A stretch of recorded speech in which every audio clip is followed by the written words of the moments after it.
Тензијата во прифатните центри и кампови во Грција се зголемува, откако властите започнаа да ги враќаат мигрантите во Турција.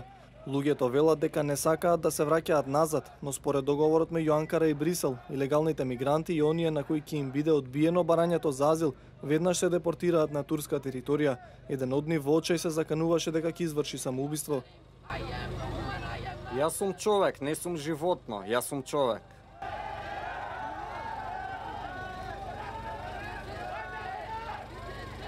Во прифатниот центар на островот Лесбос има околу 3000 бегалци и мигранти, а УНХЦР соопшти дека започнала да им дели документи за поднесување барање за азил.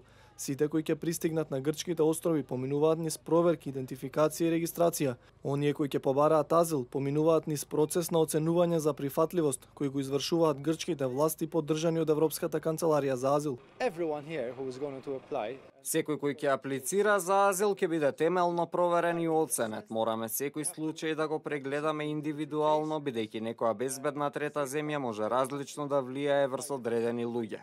Во државата може да биде безбедно за еден човек, но не за друг. Договорот беше донесен за да спаси животи и да помогне во борбата со шверцерските мрежи. Мојата порака до мигрантите кои се во Турција е да не им веруваат на шверцерите и да одберат легални и безбедни патишта до Европа.